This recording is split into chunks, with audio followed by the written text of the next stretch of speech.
Newsfirst Newsline with Faraz Shaukat Ali. Good morning and a very warm welcome to Newsline, live from the Newsfirst studios in Dawson Street in Colombo. And joining us this morning is Rear Admiral Mohan Vijay-Vikrama, the last governor of the Eastern Province. Very good morning to you, Mohan. Good morning, Faraz, and good morning, Bandula. And also joined, of course, by Bandula Jayasekara in grey today. How are you? Faraz Shaukat Ali show. Mohan, tell me, how was life in the Eastern Province, dealing with all these terrorists, really? Pillian, Karuna, so on. How did you cope? No, Faraz, now it just turned around the clock. I went to the East in 2006, or Northeast Province for that purpose at that time. Yeah. And the time when I went, I think the situation was not that all that rosy. It was actually in turmoil. Yeah. Though we had a cessation of hostilities with the LTT, Yeah. we had a large number of infringements by the LTT. Especially during that period where I went. And then, of course, I'm not going to relate what happened and how the area got liberated. Then, of course, to get into your question about how I managed Pillian and Karuna, of course, Karuna did not come directly under me because he was not in the provincial council. But Pillian got elected in 2008 after 18 years of not having a council. We didn't have elections for 18 years. And when Pillian got elected, he won the elections and he was appointed as the chief minister. We had problems at the start because LTT militant, become a politician who doesn't know about the financial regulations, how the public administration functions, and you know that the governor is the head of public administration in the province. All appointments, promotions, transfers, disciplinary control of the public officers come under the governor. And so Pillian complained that you were very tough. Yeah, because he wanted to do transfers, recruitment and all that, generally what politicians want to do, and which I did not permit. So that was the start of our trouble. But later on, I think after about a year or two, he realized, who is the governor, who is the chief minister, and I think towards the latter part, he did a good job. As far as the provincial council is concerned, I don't know about his politics. But what ultimately we all looked at is how much services and the development the people got in the East. And I would say that what they got for 50 years was matched during that 5 years. That amount of mega development took place in the East. Whether it is roads, whether it is irrigation, lakes, canals, education, schools, hospitals, the bridges. When I was appointed as the governor for us, it took me 7.5 hours to travel from Trincomalee to Ampare. And that too, you have to go into another province. You go to Habarana, you go to Polonnaruwa, you go to Panampitiya and Hiyathakandi, and then go to Ampare. Because I had 3 residences. I used to operate from Trincomalee, sometimes at Batiklu and sometimes in Ampare. So this 7.5 hours was cut down to 2.5 hours with the road network coming into being in 2012. Now but Mohan, that very Pillian is in remand now. Yes. Yeah, now, of course, if that is the case, a lot of people had to go into remand. The infringements or the killings which took place during these 30 years, if you are going to investigate all that, that Pillian is just one incident. Yeah. When you take our Foreign Minister Kadirgam was killed. He was much important person for us than most of the other people. We have finished the war after 30 years, and my personal opinion is that rather than hunting individuals, 30 years there had been killings, abductions, extortions. You have to put all of that in the back burner now and get back to real business. Tell each person to come and tell the truth, what he did, like what happened in South Africa. Pardon everybody and start afresh. That should be... So will this sort of blanket cancellation of one's misdeeds, is that the way forward, really? I reckon so. If you want to have a reconciliation, real reconciliation without creating animosity among communities and various groups, That is the way forward. Everybody forgets and then start afresh. But this sort of blanket sort of cancellation, if you like, it won't sit well with the LTT-leaning diaspora abroad. They'd have nothing else to do then. If you continue to target, we say for instance the servicemen as the way diaspora wants, it is not going to stay well with the Sri Lankans, Republic, yes. right? So you have to have a compromise and see that, right, all these things happen. It was a dirty war, no one wanted it.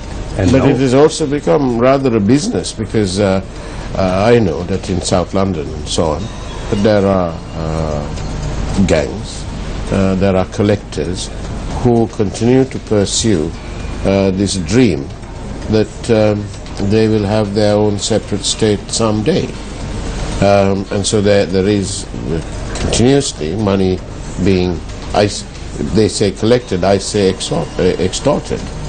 So are we trying to please the diaspora in that no, I case? would totally agree. For us, I mean, the LTT militants were, destroyed and the country got liberated, but the ultimate aim has not got out of focus, especially abroad. Yeah. And still within Sri Lanka also, you can see, still the demands are there, and whenever these demands are not met, you can see agitations, and mainly led by the politicians. And now these things have been somehow intermingled and coupled with some new thing which has been highlighted. It's not new, but it's now being highlighted as being a prerequisite for everything, and that is human rights, the human rights. Under that broad label, various groups, including even in Sri Lanka, continue to pursue this sort of elusive dream of eventually splitting the country in some shape or form. Human rights is a buzzword, I think, at the moment. Everybody talks about it without knowing what human rights really matters. Right now, human rights, for instance, is it only pertinent to Sri Lanka? I mean, human rights violations take place all over the world in many forms. Right? Why only here? It happens in India, it happens in Pakistan, it happens... Yes, that's right. But I have often wondered what the West, the so-called civilized West, would have done had the former president Rajapaksa in his fight in the war. I wonder what it is that they would have done had he collected all these LTT cadre and shipped them off to an island just off Sri Lanka and kept them there and tried them under some non-existent law never recognized by anybody else in the world. What would they have done? I mean, what would they have said? Would they have then sort of threatened our president with sanctions, trade sanctions, perhaps something on the lines of you can't export your single origin finest tea to the Western world? Because we have, and we still have, Guantanamo Bay. This is coming 2 terms, towards the end of 2 terms of President Obama. I mean, he promised to dismantle Guantanamo Bay in his first 100 days in office. I think for us that's the most difficult question, and I don't think anybody in the West would answer you. I don't think they can answer. No, how can they answer? It's a travesty. Guantanamo Bay was clearly done to circumvent American law. They're being held without so much as a how do you do. But I'd often wondered what they would have done had the Sri Lankan government decided to lease out an island from the government of Maldives, for example, and stuck them there and said, well, we're going to keep you there. That would have been, they would have needed 10 commissions of inquiry to sort that out. But anyway, that's, Yeah. I have often And also wondered this, that. for us, I think we discussed this Daily News headlines. Yes, no, this headline, for example, Army commander in hot water over the Ekneligoda case. Saying that he could be arrested. That's what They the say Daily the News. army commander could be arrested. This is taking freedom to quite a new level. I would say that this is the media freedom at the highest level. I mean, Army Command is one of an important person in Sri Lanka, and to point a finger at him, I mean, should be done very carefully. Indeed. Because, I mean, he commands a group of men who is required for the protection of this country at any time. And he loses his credibility. He loses the respect of his rank and file. It will certainly have serious impacts on the organization. And you must understand that in any organization you get various groups. And when such media reports... It's not the media, Mohan, because they are reporting what was said, you know. It's not but the media. it's appearing in the media, print media. So when it appears that these groups also can, you know, exploit the situation, I mean, to destabilize the organization, we have to be very careful. When such people are being logged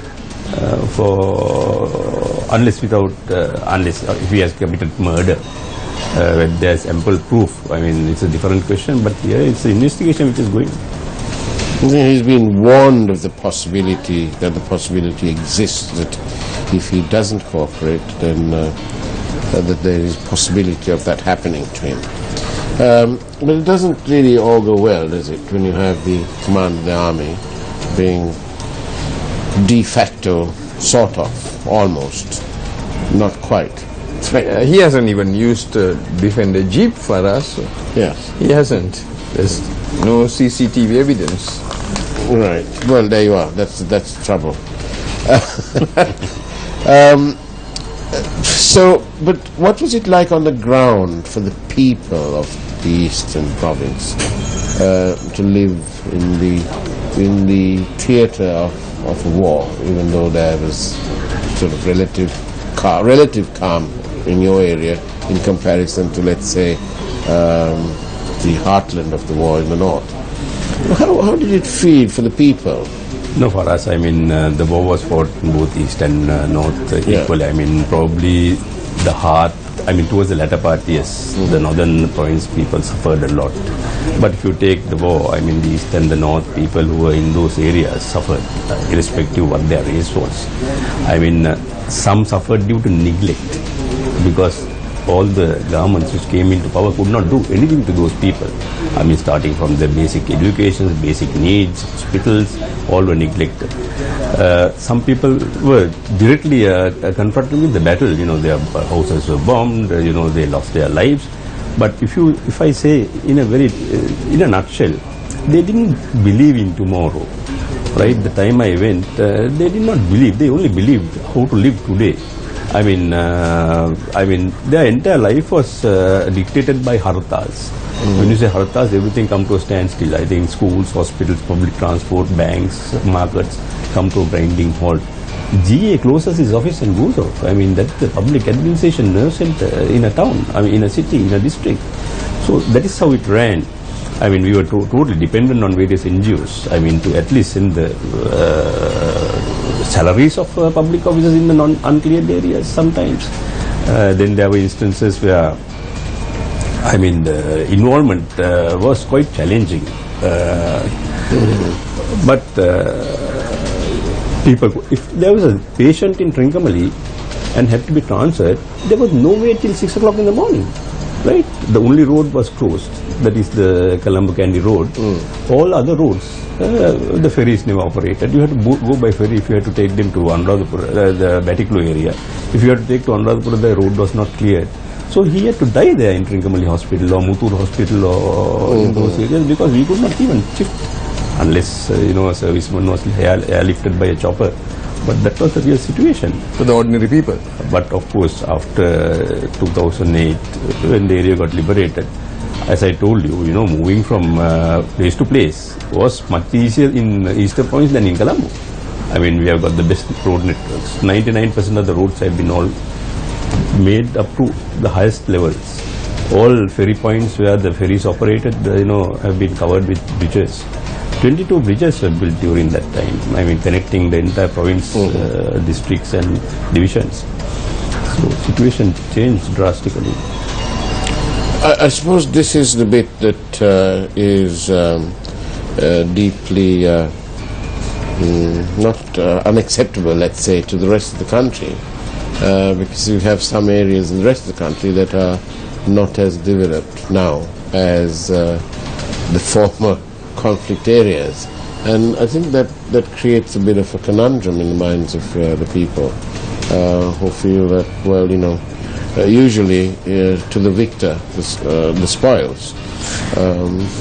But I don't suppose it doesn't quite work like that, does it? I come from a very neglected area in No, I think the justification was that they were neglected for a long period, and it has been given. I mean, that is one way of how I think of reconciliation, right? Give whatever possible. I mean, if they have not had anything for 30 years, the government could not go to those areas and assist. I mean, that is one part of reconciliation, providing development. On that note, we'll take a short commercial break and come back and discuss further matters with the retired Rear Admiral and Bandula Jayasekara too. Stay tuned. Newsfirst. Newsfirst Newsline with Faraz Shaukat Ali. Good morning and welcome back to Newsline, where we are joined today by the former Governor of the Eastern Province, Mohan Vijay Vikrama, and we also have Bandula Jayasekara with us. A viewer has just sent me an SMS, wants to know, how is tourism doing in the East? Do you think that there is hope for the East? Certainly, yes, because the time I went there, for us, we had only 28 rooms of star class in the Eastern Province. That was a hotel called Club Oceanic, which is now Chaya Blue. When I left, we had 800 such rooms in the Eastern Province. I mean, because the problem was, one thing is that they didn't have connectivity. Right. Transportation, the roads are not done. So, though you build hotels, if the roads are not there, the people cannot come there. Right. At the moment also, I think there is one problem. If you can get the two airports at Ampara and Betiklu and Trincomalee up to some level where we have the domestic flights operating at a regular basis, and a lot of hotels will come up. The Eastern Province created 3 areas which are called the tourism zones. One at Kuchueli, one at Betiklu, and the other one is in Ampare. So land was dished out. Of course, they had to buy the lands, and of course, under various specifications, certain hotels were permitted to be built by investors. Yeah. A lot of new hotels have come up and of very high standards. Still, I think the occupation is not very good because of that issue. Yes, that's right. The transport and the lack of like supermarkets and so on. It certainly will develop. I think the target, I remember, was to have 2,500 star rooms in the East. I mean, 800, something like 800 is there at the moment. But surfing is taking place. Yes, Arugambe is, I think, become world famous. World famous. I have somebody, another message on the direct SMS to me here, and it says, thank you for having this person on the show today. Today you have a sensible guy on your show.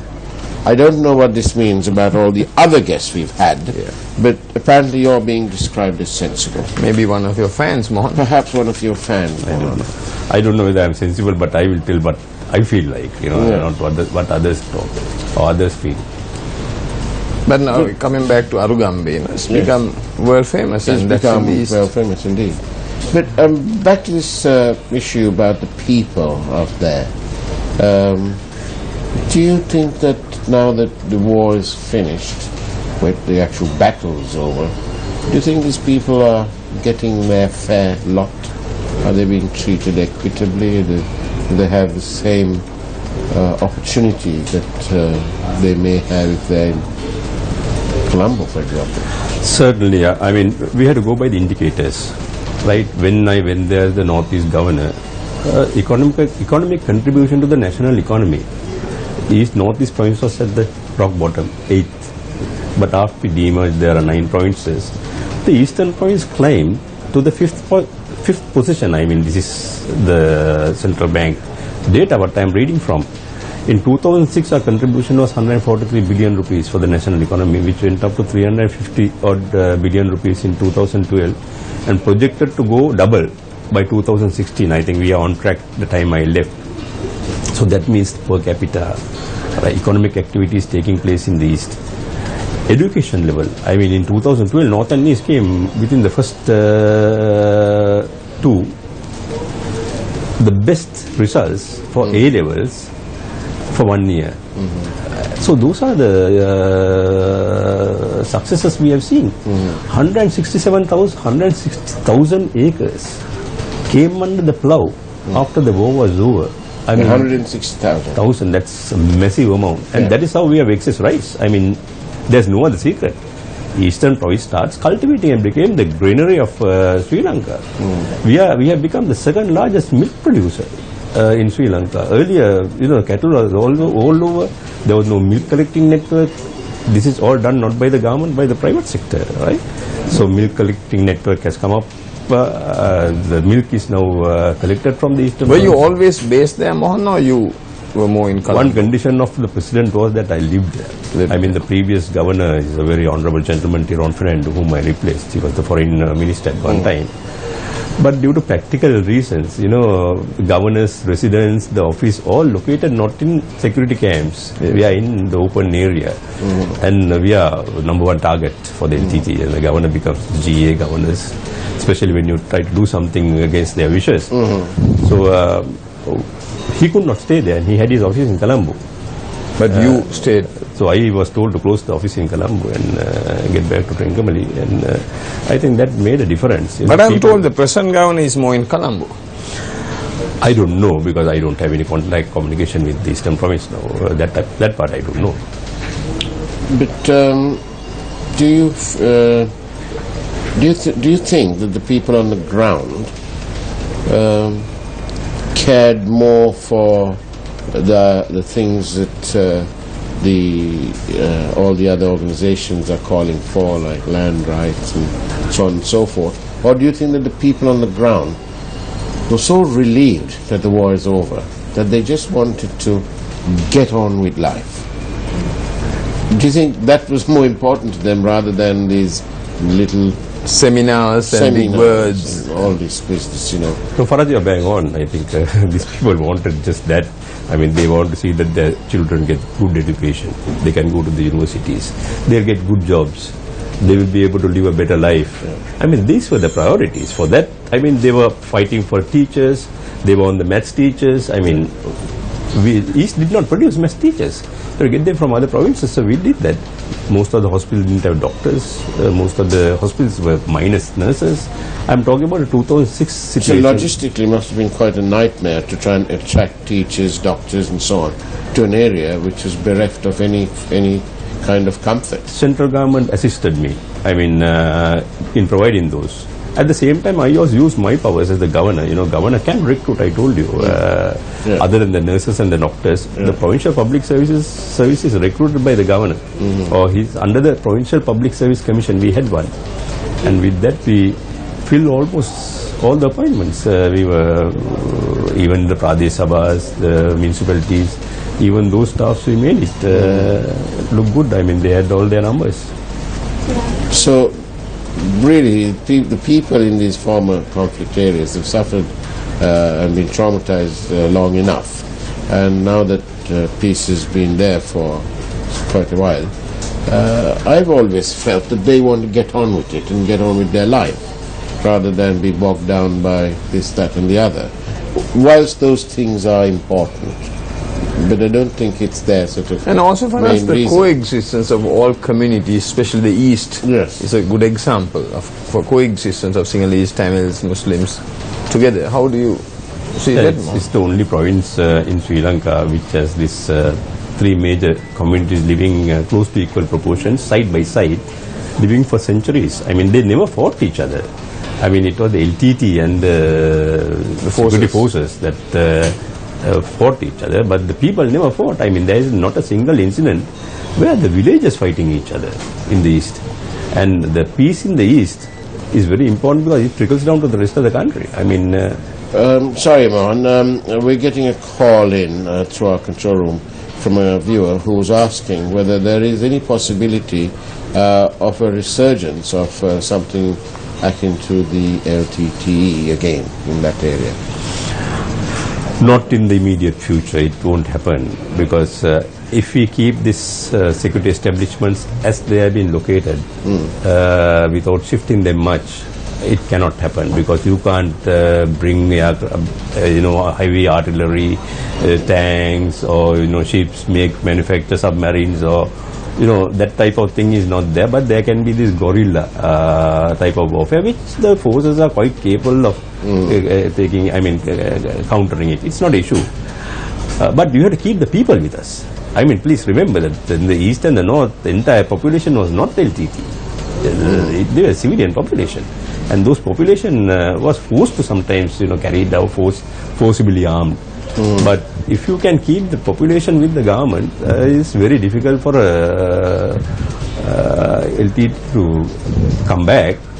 But the status quo must be maintained. You should not reduce the camps, you should not shift the camps, because this was done in a very systematic manner during the last government. I think Gotabaya Rajapaksa was responsible in deciding where the camp should be. And it will definitely give us a good... Well, that you mentioned his name and you were governor there and so on. Was he very hands-on defense secretary? Was he on the phone to you constantly? Yeah, we were batchmates. When he joined the army, I joined the navy, so we were contemporaries. We had known each other for a long, long time. Was he hands-on? Was he on the ball? Did he keep his eye on the ball? Did he say, well, we got that done, what's the progress? Yeah, they were all taskmasters. I was not mingling with words. If I say that, he did his job well. Of course, he's in soup at the moment due to various allegations, but he's a man who conducted himself very well as the Secretary of Defense. He's partly responsible for what we are today. Bringing sanity to Sri Lanka, peace to Sri Lanka. In the context of, we have the former chairman of the Securities and Exchange Commission, Nalaka Godaheva, who is now being remanded in the Colombo prison, for example. He was the chairman of the SEC, so some sort of public job. His assistant, who was a career man at the SEC, is also remanded. In that context, and if you look at Gotabaya Rajapaksa and sort of the soup that he appears to be swimming around in now, is it fair that public officials, when their term comes to an end because of a change in the political system, is it fair, do you think, that they get investigated? What would you say if you were hauled up before the FCID, for example? No, I think it's perfectly all right investigating a complaint or an allegation. There's no issue on that. We are supposed to be correct all the time. Right. There's no issue on that. Yeah. But not to make a circus of it. Right? Investigate, get the facts, punish, finish. Right? I don't know about Nalaka Godaheva's case. I don't know. No, I'll just use that as a backdrop. We're nearly running out of time, so Rear Admiral Mohan Vijayvikrama, thank you very much for being on our program this morning. Thank you very much. It was a privilege. And we look forward to having you again, and thank you also, Bandula. David Bowie said goodbye to the world yesterday.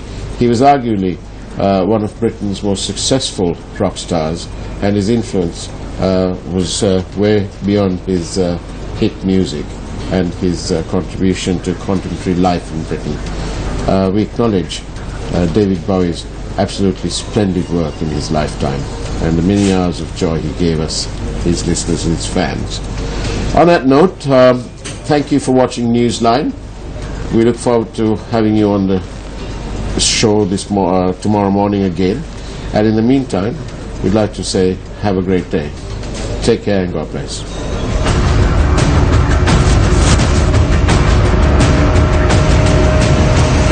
Newsfirst, Newsline with Faraz